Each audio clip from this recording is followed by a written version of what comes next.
तक आपने देखा कि कैसे तीनों ने घने जंगल का सामना किया, जिसमें डाकू और शेर ने हिम्मत की परीक्षा ली। अब आगे। हवेली में एक रात बीत जाने के बाद सुबह होती है और सब एक साथ आंगन में बैठकर धूप लेते हुए चाय का आनंद लेते हैं। इसी सब में सनकी बॉय तीनों को एक अलग कमरे में आने को बोलते हैं।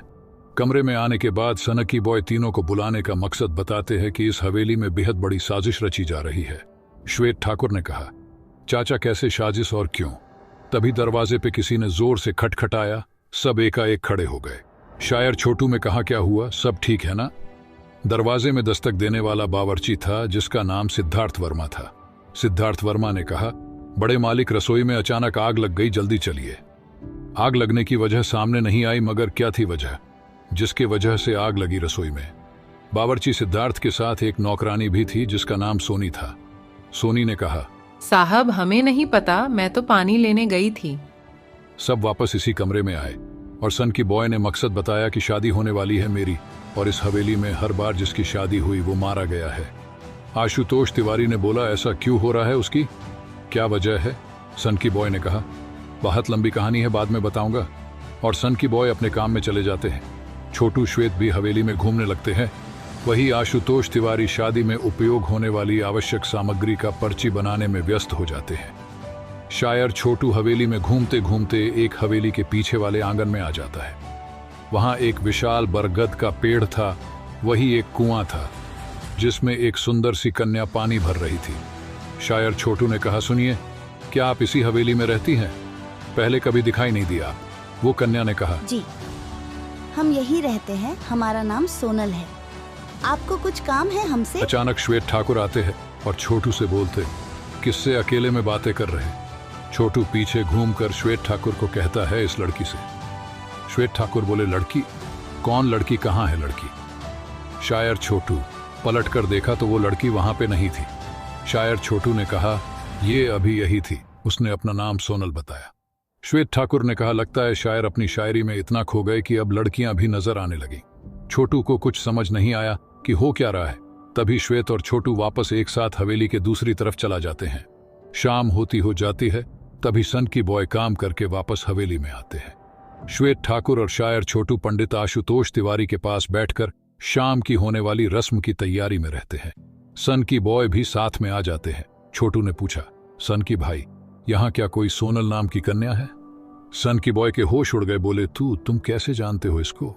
छोटू ने कहा, सनकी भाई, वो लड़की हवेली के पीछे वाले आंगन में मुझे दिखा जब मैं घूम रहा था, तो और मैंने उससे जब नाम पूछा तो उसने अपना नाम सोनल बताया।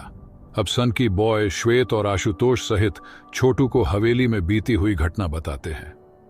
10 साल पहले जब सनकी बॉय की उम्र 14 साल थी, तब सनकी बाई की एक सहेली थी, जिसका नाम था सोनल। दिखने में बहुत प्यारी और नटखट थी।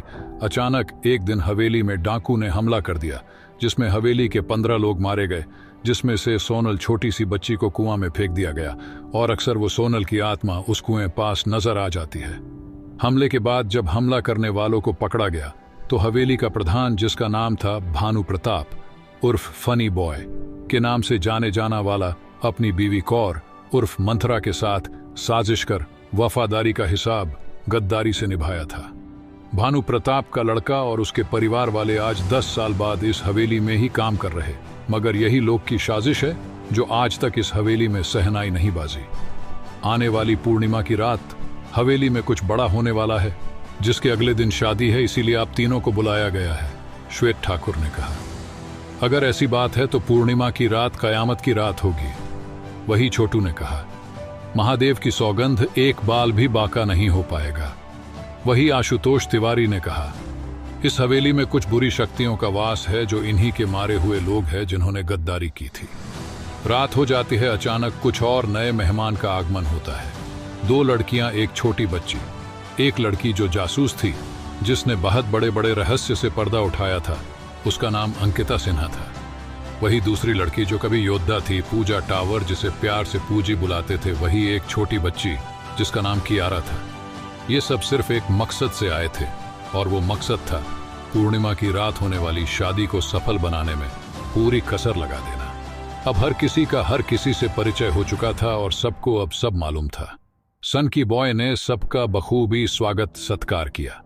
संगीत और हल्दी की रस्म थी और पूरी हवेली में जगमगाहट थी। संगीत गाने वाली लड़कियां भी आई थीं, जिनका नाम मायरा, पूनम, कैंडी था। ये सब अच्छे अच्छे संगीत गा रही थी। वही पंडित जी ने गणेश पूजा शुरू कर दी। हवेली में मंगलमय की कामना सब कर रहे थे। वही कुछ ऐसा भी था जो अनदेखा और अनसुना था। सोनी, कौर, भानु प्रताप, रोहित उर्फ चीकू, ये सब उस मंगलमय पूजा से गायब थे। अचानक कुणाल चौकीदार दौड़ते हुए आया और बोला, मालिक मणिगढ़ और गगनगढ़ की सरपंचियानी नेहा खान, जो मणिगढ़ की सरपंच थी, और वही गगनगढ़ की सरपंच सोनम पी आ चुकी थी। हवेली में चारों तरफ उत्सव का माहौल था। हल्दी रस्म का मुहूर्त हो चुका है, आशुतोष तिवारी ने कहा, और पहली हल्दी दोनों गढ़ों की सरपंच ने लगाई। साथ ही एक एक करके सबने हल्दी लगाई। वही मायरा, पूनम और कैंडी संगीत गा रही थी। दीदी संग ब्याह रचा के फंस गए जीजा जी, दीदी संग ब्याह रचा फंस गए जीजा जी, जहाँ जहाँ दीदी जाए वही जाए जीजा जी, दीदी गई पोछा लगाने संग गए जीजा जी, दीदी गई पोछा लगाने संग गए जीजा जी। इसी तरह सारे कार्यक्रम पूरे हो गए। आगे जानने के लिए देखते रहे कसर एक अनसुलझा रहस्य भाग 2। लेखक शायर छोटू तेजाब।